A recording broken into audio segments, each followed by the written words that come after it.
श्री राज बोलो वृंदावन बिहारी लाल की जय।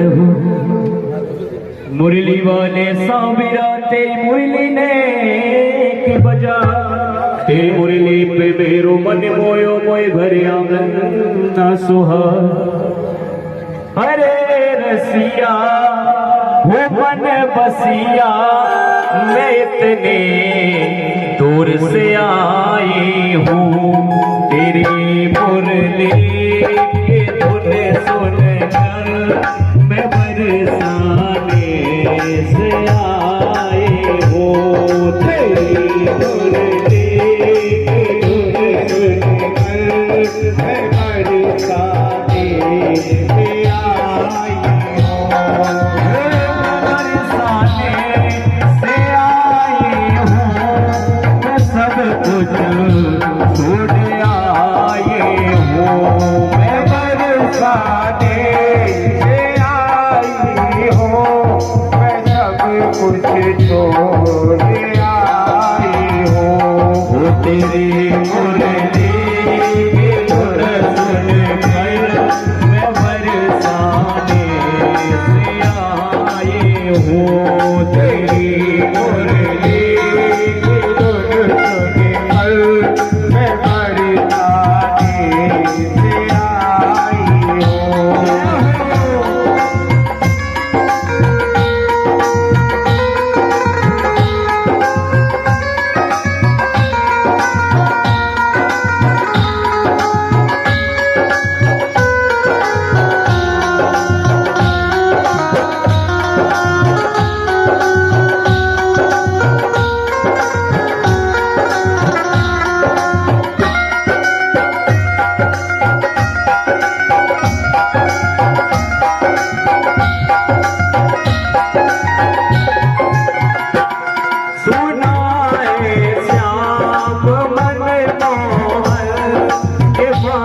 खूब चुराते हैं सोना है श्याम मन मोहन पावन खूब चुराते हैं सोना है श्याम मन मोहन के पावन खूब चुराते हो सोना है श्याम मन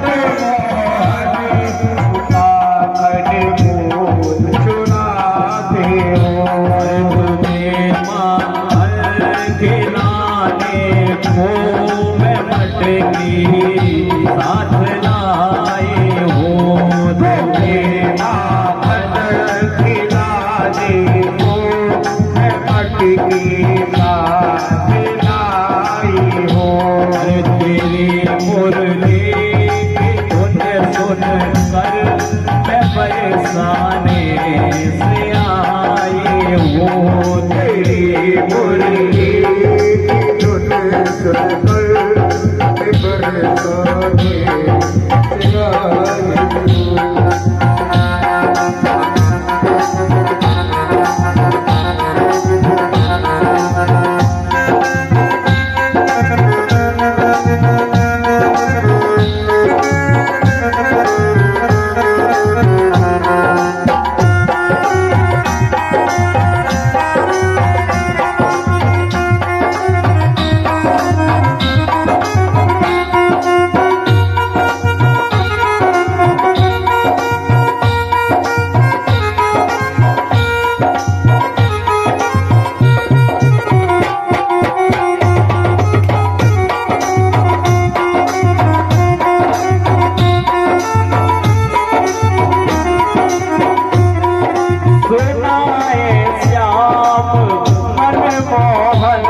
खूब चराते हो सुना है श्याम मन मोहन तुम कैया को चढ़ाते हो सुना है श्याम मन मोहन के गैया खूब चराते हो सुना है श्याम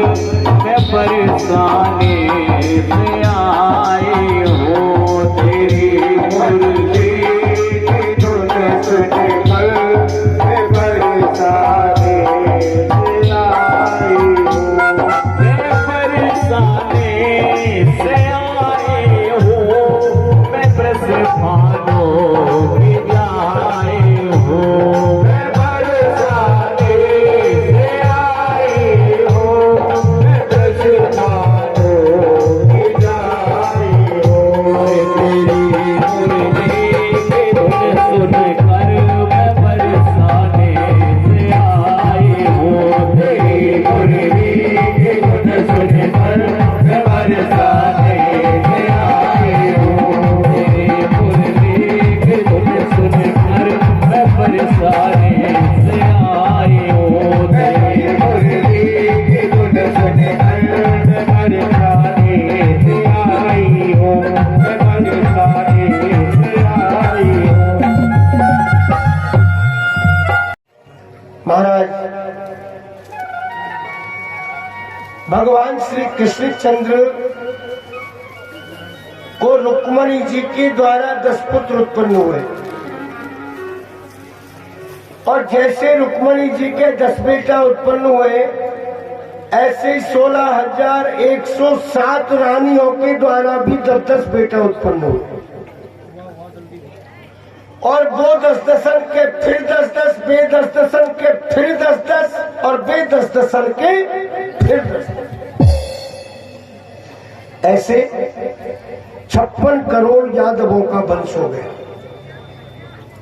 जितना भारतवर्ष के बीच में ही नहीं सारी पृथ्वी के ऊपर यदुवंश का जितना विस्तार हुआ इतना किसी अन्य दूसरे वंश का नहीं हुआ। 56 करोड़ यादव हो गए मेरे भाई बहन। सबकी व्यवस्था सुचारू रूप से ठाकुर जी कर रहे हैं, सबकी व्यवस्था चल रही है, सबका संचालन भगवान श्री कृष्णचंद्र कर रहे हैं।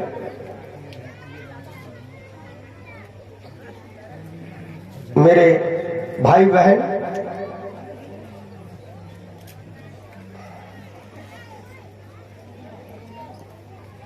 आगे ठाकुर जी की कृपा से भगवान ने और भी बहुत सी लीलाएं करी। सौलिकपुर नाम का एक नगर है जिसमें बाणासुर दैत्य का राज्य है, जिसकी एक कन्या थी, कन्या का नाम था उषा।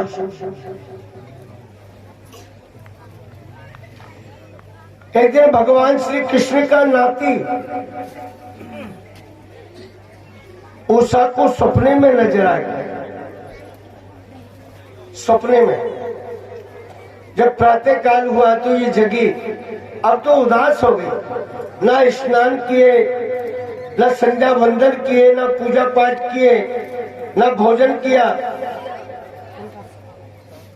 इसकी एक सहेली थी जिसका नाम था चित्रलेखा। चित्रलेखा को जब पता लगा तो चित्रलेखा आई, कहने के लिए लगी, सखी क्या बात है, तू इतनी उदास क्यों है? बोले सखी आज मैंने सपने में एक सुंदर दिव्य पुरुष के दर्शन किए और केवल दर्शन ही नहीं, मैंने उसके साथ में चौपड़ पासी खेली। उसके जैसा पुरुष मैंने आज तक त्रिलोकी के बीच में कदापि नहीं देखा। तो बोले तू चिंता मत कर, मैं चित्र बनाना जानता हूं। जो भी कोई होगा, जहां भी होगा, अगर इस त्रिलोकी के बीच में होगा ना तो मैं उसे लेकर के आ जाऊंगा। बोले ठीक। सो महाराज चित्र बना बना करके दिखाने लगी। सैभम भगवता राजन वैदर्भम परिशात्मिका ज्ञात्वा तत्परिहासोक्तिं प्रियात्मा गभयम जयौ। ब्रह्मादि देवताओं के चित्र बनाए, इंद्रादि देवताओं के चित्र बनाए, सिद्ध, चाणर, विद्याधर, ऋषि, मुनि, महर्षि, गंधर्व सभी के चित्र बना करके दिखाए। इनमें है क्या? बोले जी नहीं।